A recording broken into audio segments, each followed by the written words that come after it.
Hello, everyone, and welcome to What's Up Doc, an initiative developed by the University of Michigan Office of Postdoctoral Affairs. What's Up Doc is a professional development interview series created to support the career exploration efforts and professional development needs of current postdocs. You will hear from former postdocs discuss their own postdoc experience and share advice on their experience transitioning into their career of choice. We hope you will get the answers you want and need to make an informed decision about your own career. I am Anne-Sophie Borer. And I am Maureen Bonnet. Today, our guest is Dr. Kaylee Steen, who completed her postdoc at the University of Michigan in 2021. Kaylee is now the Associate Director of Professional Development and Trainee Support in the University of Michigan Medical School Office of Graduate and Postdoctoral Studies, or OGPS for short. Welcome, Kaylee, and thank you for joining us. Hello, thank you for having me. Good morning. Hi, Kelly. So as Anne-Sophie just mentioned, you work at the OGPS. So could you tell us a little bit more? What is the OGPS office? What are you doing? What is their main mission there? Yeah, so at OGPS, we are in the medical school within the University of Michigan. And specifically, we sit within the Office of Research, but our mission is really the educational arm of the medical school. And more specifically, we focus on education for biomedical researchers. So we don't have a hand in the medical education for MDs. We really focus on PhDs in training as well as postdocs. I oversee a team that kind of broadly focuses on professional growth, inclusion, and well-being. So we do workshops, have resources, advising, counseling to help people really with all aspects of their training and their career journey outside of the lab. So focusing on things like career exploration, professional skill building and competency building, more kind of personal development, and holding events and activities that focus on belonging, and really kind of celebrating our community and the different places and backgrounds people are coming from. And then, of course, overall well-being. And so we have two licensed therapist clinicians on our team that do therapy as well for our trainees. Oh, okay. I didn't know about the therapy. That's awesome. Amazing. Yeah. Yeah. So you said you were like mostly providing resources and programs, workshops for all the well-being and professional personal development. Would you maybe describe 2 or 3 programs that you think postdocs that are listening to us today would like to hear about? So for postdocs, I think one of our what I'd call maybe at this point really one of our flagship programs for postdocs is the U-Cubed Leadership and Management Program. When I was a postdoc, I helped develop it with a couple of postdoc colleagues. But I was a part of that team that really thought about like what are the needs that postdocs have in order to build an independent career, regardless of what career path they go down. So regardless if they go to academia, industry, government, nonprofit, what are sort of key common professional competencies that individuals really need to develop and hone to be successful. And so we built this 8-module course that focus on things that individuals need to build kind of within themselves. So their own competencies, things like being aware of their biases or understanding what are my strengths and how can I leverage those strengths. And then we shift into more about, okay, how do you then develop a team? How do you do more consistent interview strategies in order to pick, the right candidate for your team? How do you then build trust in that team and effective teammanship? How do you manage a project, manage budgets, resources, etc.? And so we built this UQ program. I think it was back in 2018 that we started the build of it. And we're now, moving into 2025, 2026. We're still running that program on a regular basis. And so postdocs join as a cohort. They go through this 8-week program on these various topics. We've also started a K99 R00 boot camp for postdocs. We did that boot camp last year as a pilot, and then we actually got Burroughs Wellcome Fund grant to build out this e-learning platform so people could either participate in live sessions as a boot camp or to try to make it more accessible for postdocs' really busy schedules, do this more self-paced program where they get guided through all the different steps and sections of the grant. So that is being run. It's about to start this fall. So we're hoping that becomes a regular part of our programming. And then for more broad programming, we have other cohort programs that really focus on career exploration. So trying to figure out, like, what are the things that I really love to do? What am I good at? What are the careers that are out there that could align with those skills and those values? And so we have a couple of different cohort programs that tackle that in slightly different ways. Mm-hmm. Great. Well, that's a lot of work. Yeah. So now we're gonna go back to you and your own journey, Kaylee.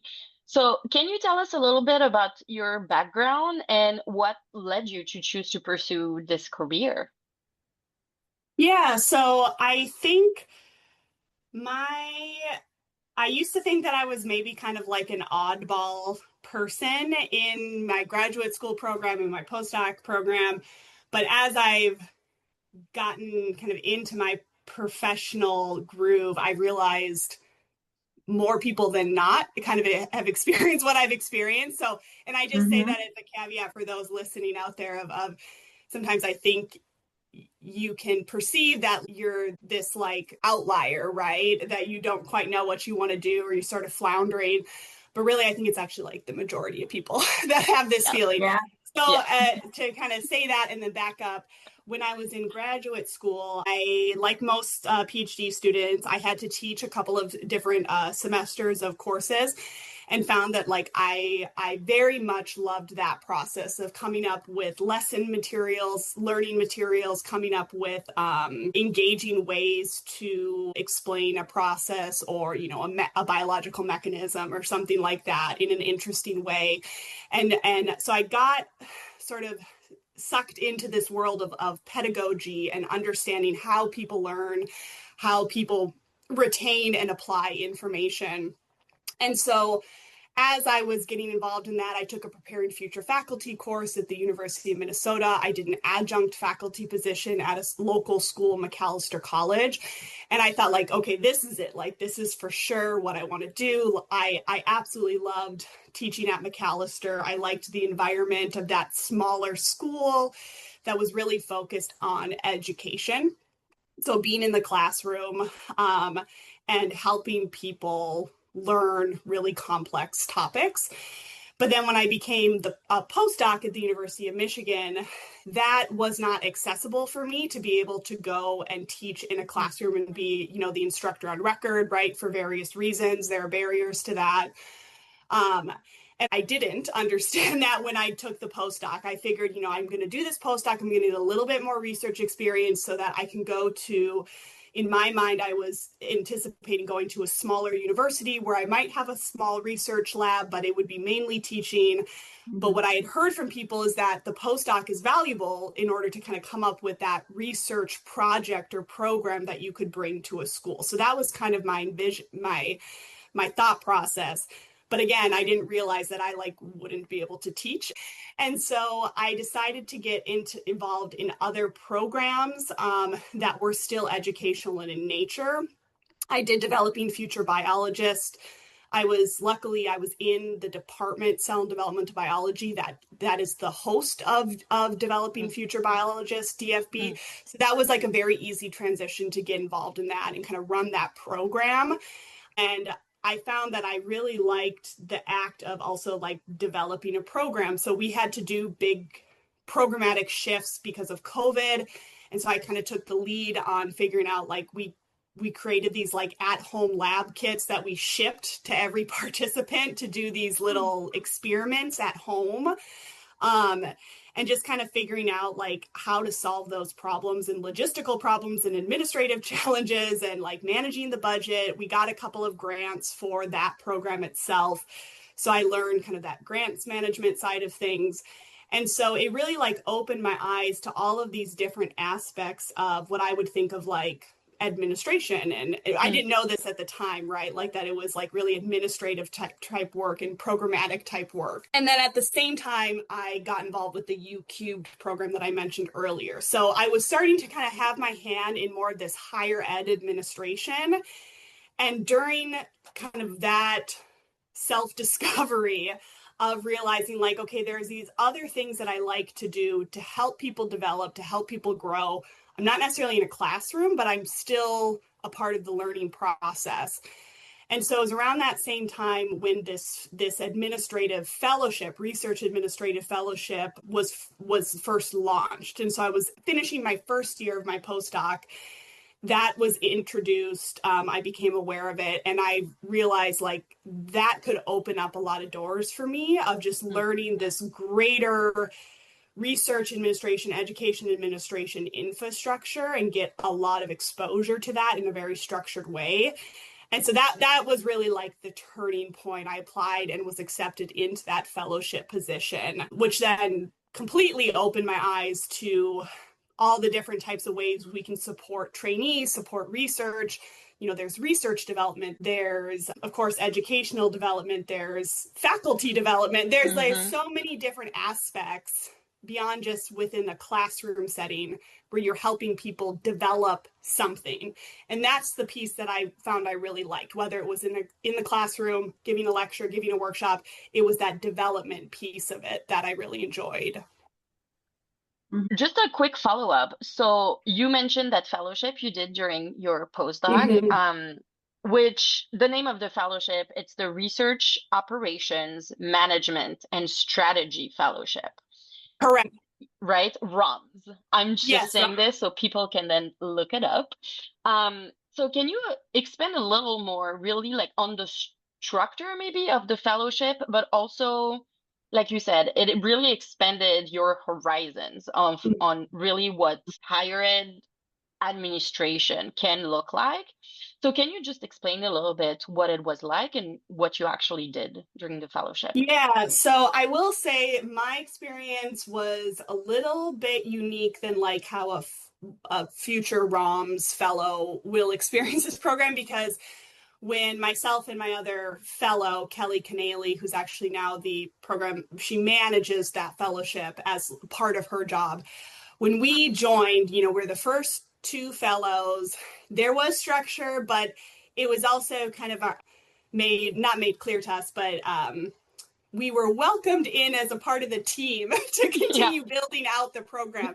And, you know, for me, like, I actually love that because, again, I had a chance to, like, have a real touch and a real hand in, like, developing the fellowship, based off of our experience, how we thought it could be developed in a way that was, like, really meaningful and really impactful. With that being said, basically, kind of in a distilled version, the way that it has now developed and sort of solidified, and apologies to Kelly if you're listening if I get little details wrong, but essentially you go through what are called core rotations. So these are when you first start the fellowship, and these are units within the Office of Research that are kind of like the core key foundational units that are needed to run a research infrastructure, an academic medical center. So that includes things like, I don't know what it's called now, but at the time it was called like the leadership rotation or something like that. And that was working more closely with like the dean's office and those individuals, kind of executive level leadership. Worked with like department chairs, associate deans, things like that.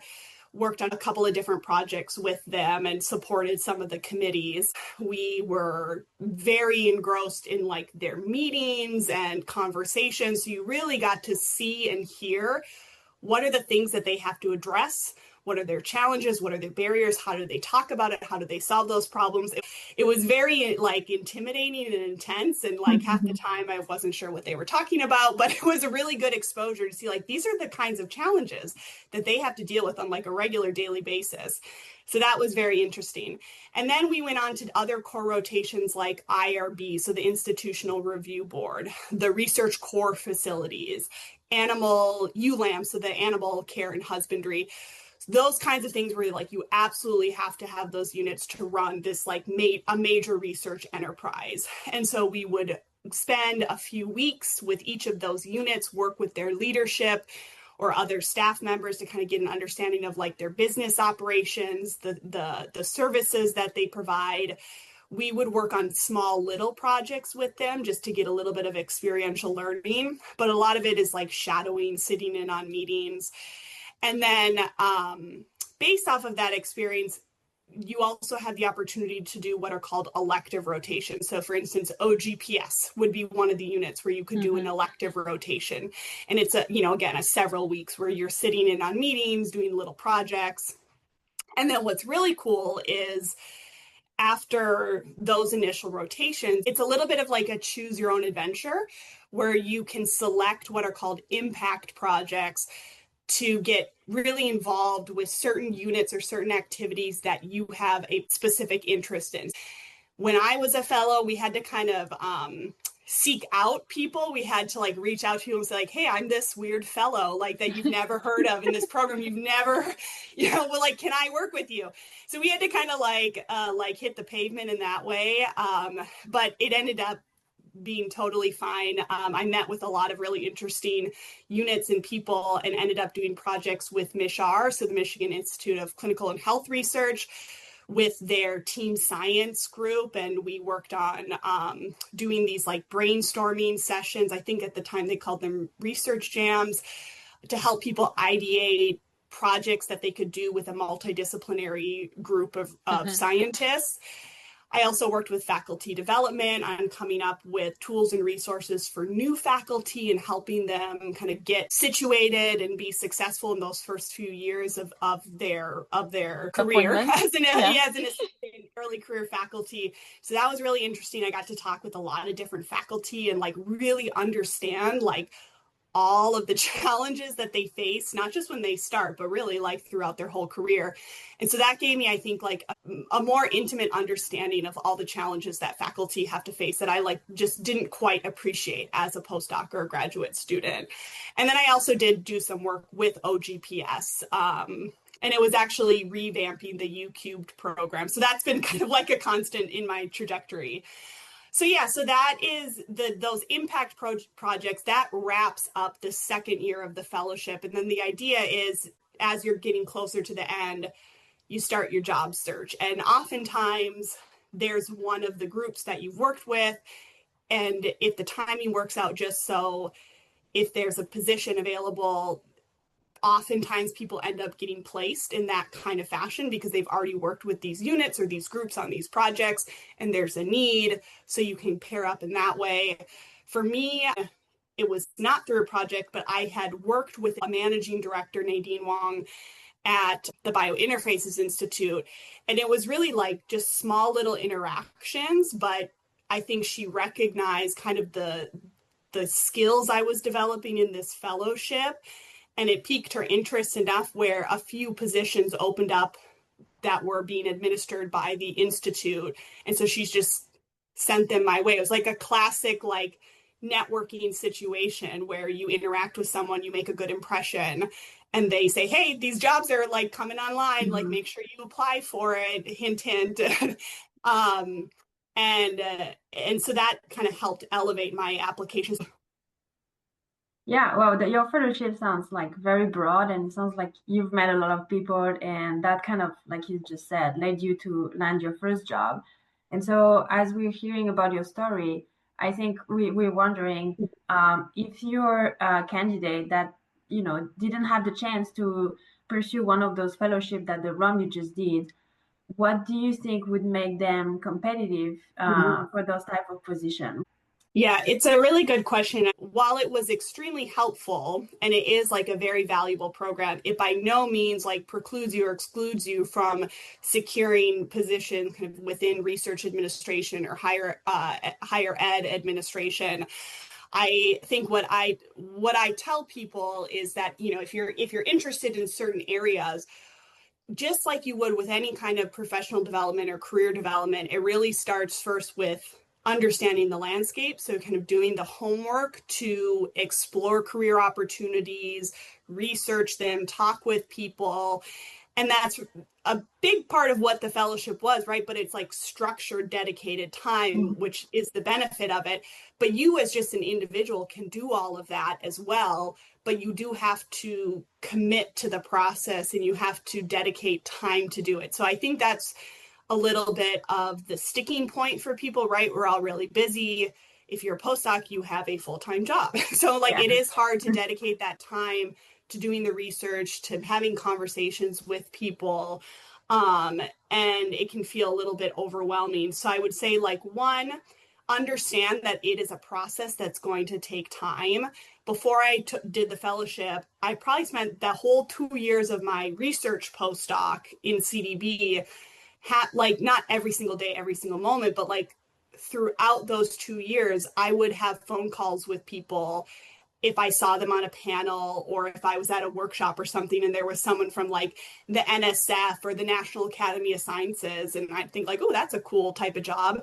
And I would just cold email them and ask for a phone call, and I would have 30-minute, 45-minute, this was before like Zoom was really a thing, so I'd have a conversation with them in the morning, like while I'm having coffee or breakfast. And I was doing my own career exploration, having informational interviews, so I committed to that process even before the fellowship. And so I think even without the fellowship, I probably would have ultimately ended in a similar space that I currently am. So that's one thing, really committing to the process and understanding that it takes time. The other thing I would say is really, utilize the resources that are available. So in the medical school, OGPS, we have career advisors. We have 2 individuals that you can meet with. They can coach you through the career exploration process and help you come up with a structured process for doing these kinds of things, and giving you advice, resources, etc. Other postdocs, right? Like we have the Office of Postdoctoral Affairs, of course, and so yes, we do have these additional resources for you as a postdoc from any college that you can access and utilize to help you with this career exploration, skills development, so you can come up with a plan and a structure and a framework. You're not on your own. And I think people are always surprised when they utilize our services after being here for a while, and then they see like, oh, here's how we can actually help you, or here's some ideas we can give you. I'm always kind of interested in like the surprised look of people afterwards, like, oh, that was really helpful. I should have, 2 years ago. So that's the other thing I would say. Again, just utilize the resources. If you're at the University of Michigan, you're already very fortunate in the sense that like we are very resource rich as a university. Oh. Yeah. And if I may add something to all that, Kaylee, it's that you said it before. You're not alone in freaking out about what comes next. And I will also say the sooner you start asking yourselves those questions of like, what do I want to do next? The better, right? And I know that I've been there myself. You start a postdoc, you're getting the lay of the land. You're not really sure what you are doing, but you have to do all your research. So it takes a lot of your time. Obviously, it's your job, but also it takes a lot of like brain space, right? To basically get going on a brand new environment, a brand new project. So it's kind of odd to say, as soon as you start your postdoc, start thinking about your next step. But I know that from my experience, I wish I had done this too, right? And I had my next step all figured out when I started my postdoc. And within 18 months, it completely changed. And I was like, oh no, what do I do now? So I was forced to have that train of thought and go on that journey. But it's also completely fine if you really don't know. And that's why OPA, OGPS counselors are here, right? It's like you can come to see us and just be like, I'm lost. I really don't know what I want to do. And it's fine. Yeah. It's completely I will fine. say, when I was a postdoc and realized like, yeah, the whole like teaching thing was going to be kind of tricky and I wasn't sure what I want to do, I met with, I think it was Maggie and Shoba. It was like a joint career advising session. It was that basically like, I don't know what to do. I don't know if Maggie remembers this, but like I definitely started crying because I was so stressed and anxious. And I mean, they were so helpful and empathetic, right? And I think a lot of the people here within Michigan like have that attitude and that affect of like we're here to help you and we are empathetic to your challenges.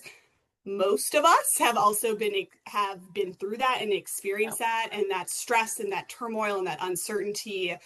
And so I think that that's actually just like a really great step if you are completely lost or unsure, is to set up a meeting with Anne Sophie in the OPA or with myself or one of my team members within OGPS to just start that conversation. And it's a safe space to do so. It's a safe space to say, like, I thought I wanted to do this, but I'm not sure. I don't know if I am going to like it. I don't know if I'm that good at it. Like for me, I didn't have the attention span to do really methodical research. There comes to a point where I had to really sit myself down of with the process of research, what the skills those take. Do I have that personality? Is that really me? And at the end of the day, the process of research and the scientific process is just not me as a human being. That's not quite how it's I got through it. I found my little tricks of the trade. But for me, where I sit within the research space and within the scientific community is really supporting and helping the scientists and the researchers and the trainees in their development. That's where I thrive. Yeah. And I think there was almost an element of embarrassment or shame of oh, I'm not as good at this thing as my colleagues or as my other postdocs or students. But it's that's the wrong way of thinking of it.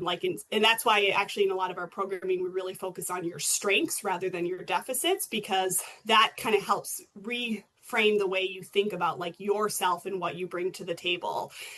I have certain strengths in other areas that I can really leverage and help the overall scientific community in ways that I can tackle in a more meaningful way than if I'm at the bench as a scientist. That's just not where my true skill set lies. Yeah, you don't imagine how much I can relate to that. I think for me, realizing that I was not the best at the bench, it was kind of a grief too, because you were raised as a scientist to be at the bench to perform science.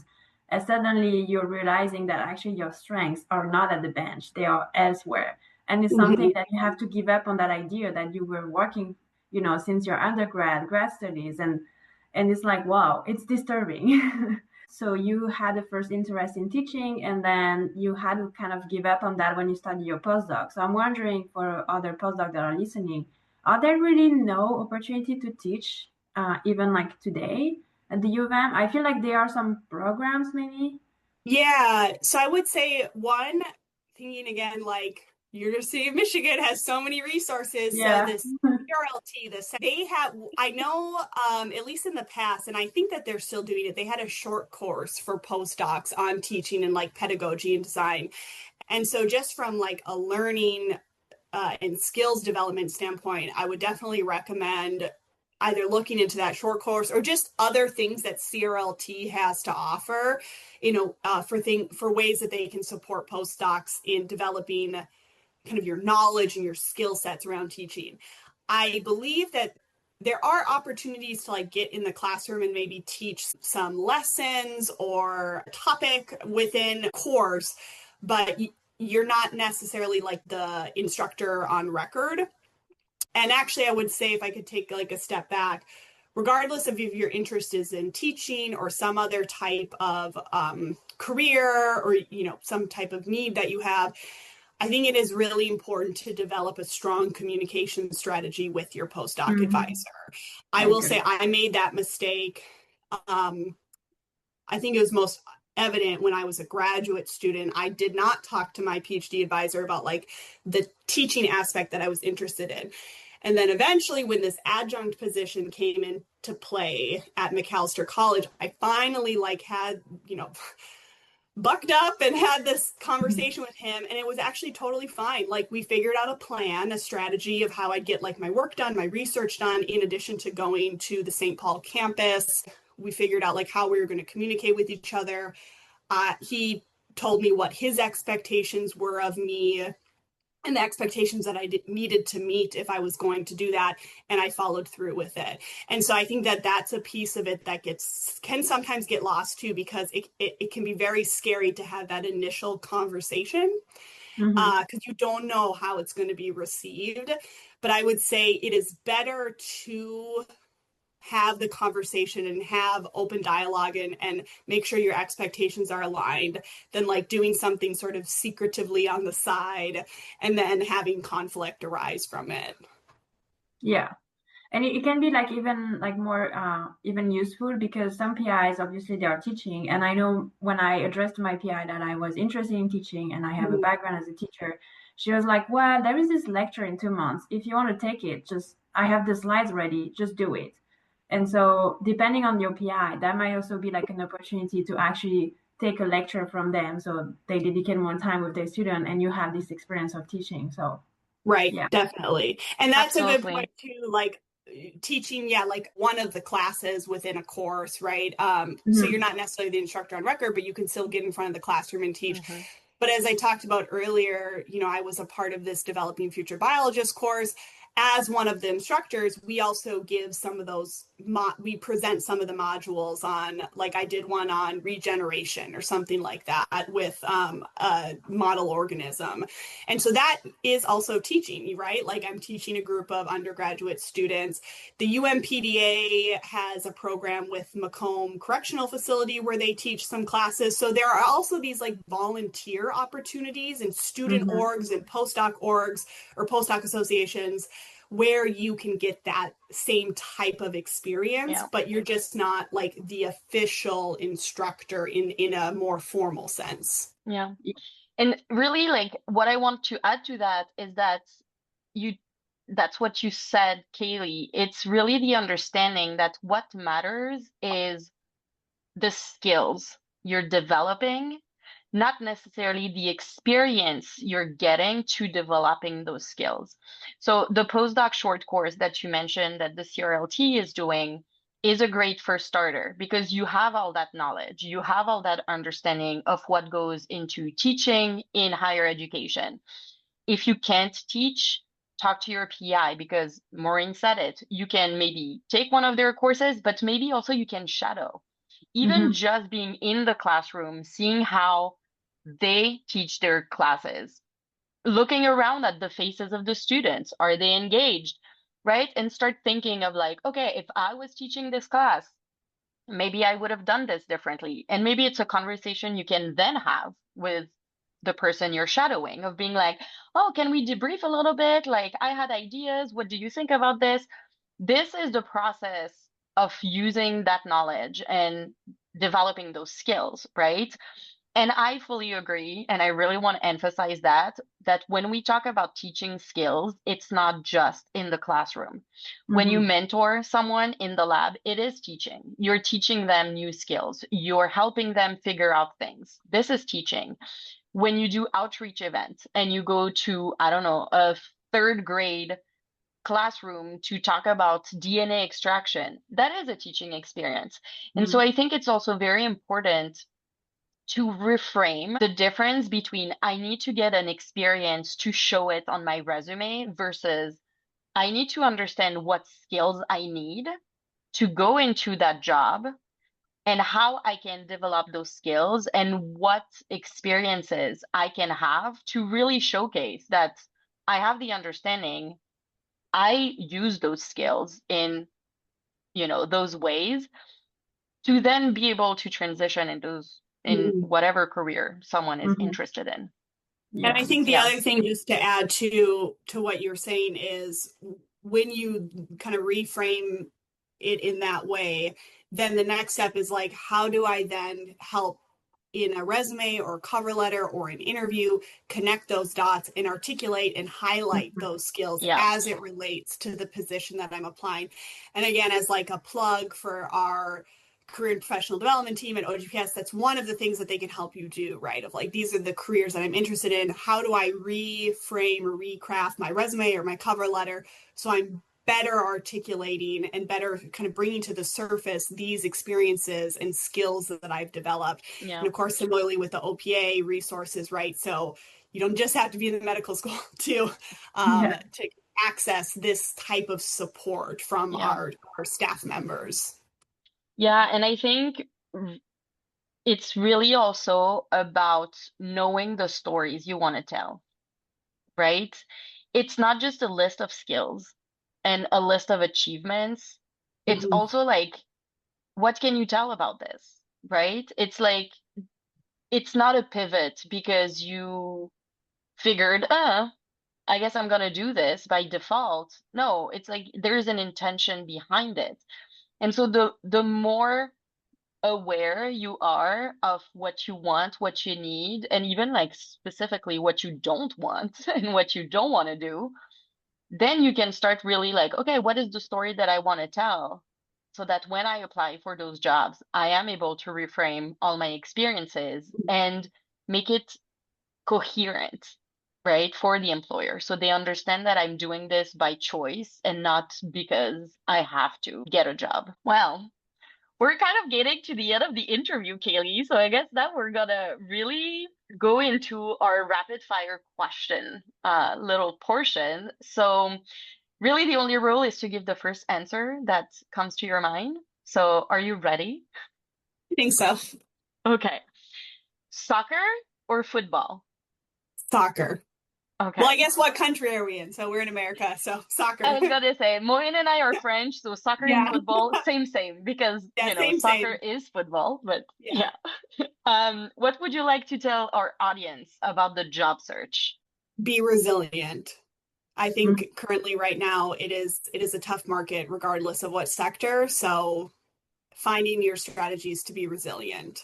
What is your go-to stress relief activity? Watching TV. So generic, but I love a good series. Good. What is your favorite cuisine or food? Ooh.